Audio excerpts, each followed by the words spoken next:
আচ্ছা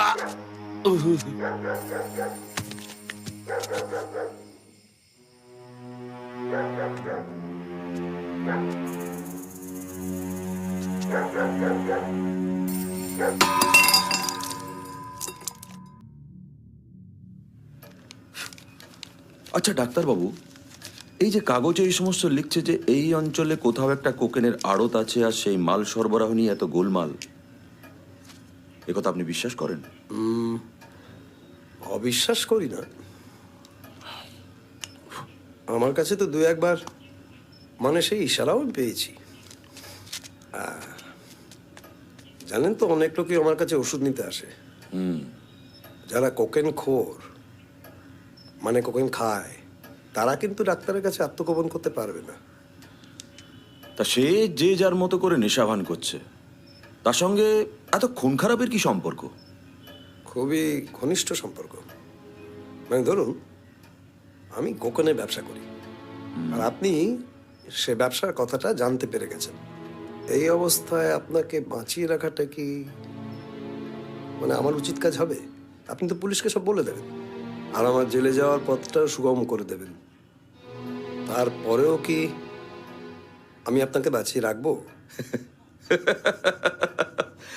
আপনি তো অপরাধীদের মনস্তত্ত্ব নিয়ে বেশ অনুশীলন করেছেন দেখছি, হ্যাঁ? দেখুন অজিত বাবু, একজন আশ্রয়হীনকে আশ্রয় দেওয়াটা খুব ভালো কথা। তবে আমি কিন্তু আপনাকে বলেছিলাম যে অজ্ঞাত কুলশীলার না না না না, আমি বিশ্বাসই করি না যে অতুল বাবু এই কাজটা করেছেন। সে তো বিচার চলছে, তারপরে ঠিক হবে। তবে দেখুন ডাক্তারবাবু, জোয়ান ছেলে চাকরি খুঁজছে, মাথা গোঁজবার ঠাঁই নেই, আমার ঘরটাও বেশ বড়, তাই ওনার সঙ্গে থাকতে রাজি হয়েছিলাম। আচ্ছা, লোকটা তো প্রায় সারাদিন ঘরের বাইরে থাকে, তো কি কাজকর্ম কিছু করতে আপনি জানেন? কি আর করবে, বেকারত্বের জ্বালা। সকালে উঠেই চাকরির সন্ধানে বেরিয়ে যেত, তারপর সারাদিন এই আপিস সেই আপিসে খোঁজ খবর করে বেড়ানো। চাকরি বাকরির যা দিনকাল পড়েছে জানেনই তো, রাতে হয়তো কোনো নাইট গার্ডের চাকরির খোঁজে বেরোতো। দিনকাল তো খুব খারাপ। এ কি অতুল বাবু, আপনি? আপনাকে তো পুলিশে... বাঘে ছুলে 18 ঘা, পুলিশে ছুলে বোধহয় 58। আরে এ কি ঘনশ্যাম বাবু? ও ঘনশ্যাম বাবু দাঁড়ান। এ কি অতুলবাবু, আপনি চলে এলেন? পুলিশ ছেড়ে দিল? হ্যাঁ ডাক্তারবাবু, ওই ইংরেজিতে একটা কথা আছে না, ব্যাড পেনি। আমিও সেই ঘষা দোয়ানির মতো ফিরে এলুম, পুলিশেও আমায় নিলে না। না, সে বেশ করেছেন আপনি ফিরে এসেছেন, সেটা খুবই ভালো। কিন্তু আমার পক্ষে তো আপনাকে এখানে না না, অবশ্যই অবশ্যই, বুঝতেই পারছেন। ঠিকই তো, একজন দাগী আসামিকে আশ্রয় দিয়ে আপনি তো আর এইডিং এন্ড অ্যাবেটিং চার্জে পড়তে পারেন না। তো আমাকে কি আজ রাতেই... না না, আজকের রাত্রে আপনি থাকুন, কিন্তু কাল সকালে আপনাকে... বেশ বেশ, ধন্যবাদ ডাক্তারবাবু।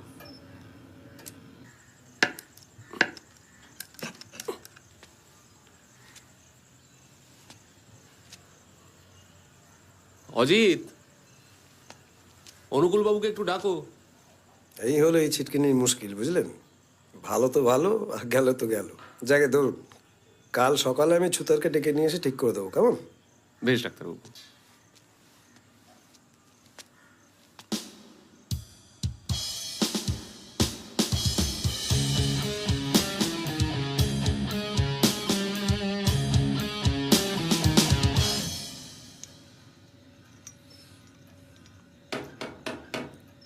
আসুন।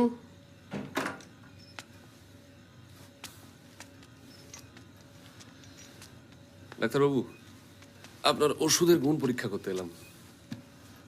মাথাটা বড্ড ধরেছে, দেখুন না কিছু ব্যবস্থা করা যায় কিনা। হ্যাঁ, আপনার পিত্তিপুরে মাথা ধরেছে, বুঝলেন? এই নিন, এই ওষুধটা খান, কাল সকালেই ঠিক হয়ে যাবে। বেশ। অজিতবাবু, আপনারও তো শরীরটা ভালো মনে হচ্ছে না। উত্তেজনার পর অবসাদগ্রস্ত হয়ে পড়েছেন, শরীরটা ঢিস ঢিস করছে। দাঁড়ান, আপনি এই এই নিন, আপনি এক পুরিয়া খেয়ে নিন, দেখবেন কাল সকালে একেবারে ঝরঝরে লাগবে। বেশ ডাক্তারবাবু, উঠি তাহলে। হ্যাঁ, নমস্কার।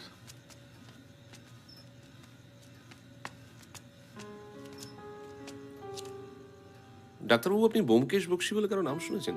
না, কে তিনি? আমিও জানি না, আজকে থানায় নাম শুনলাম। তিনি নাকি হত্যার তদন্ত করছেন। ডাক্তারবাবু, চলি, শুভরাত্রি।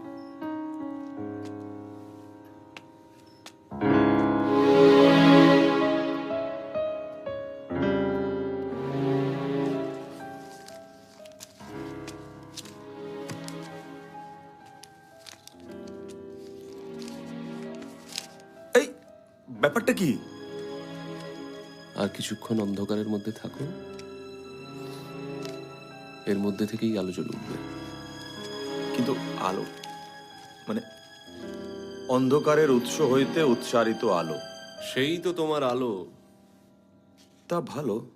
আপাতত আর ক্ষণিকের অন্ধকার।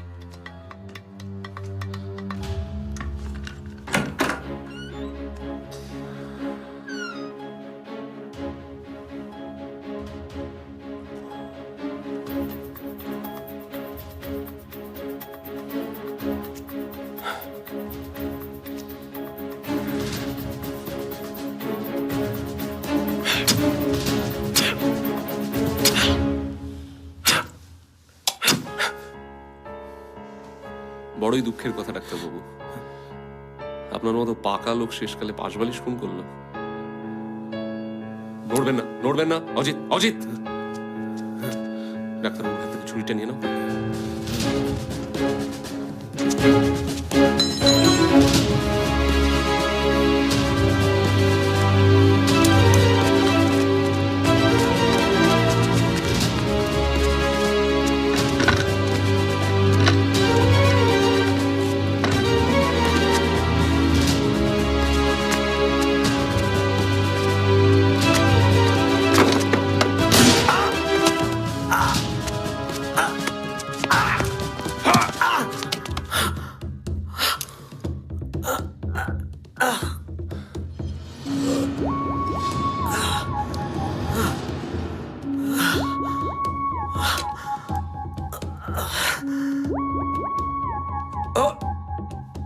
আমার কি অপরাধ? অপরাধ কি আর একটা ডাক্তার?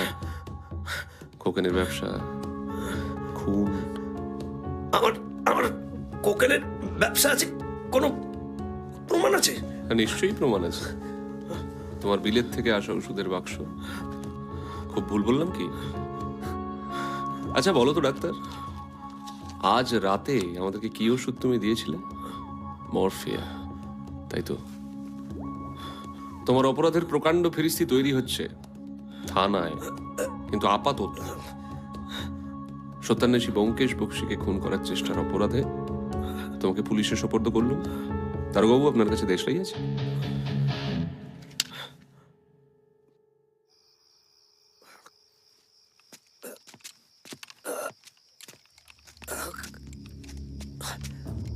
আদা শুকলেও চাঁচটা যায় না, মনে রাখবেন সত্যান্বেষী বাবু। আরে ধন্যবাদ, ধন্যবাদ অজিত বাবু। এই সত্যান্বেষী মানে?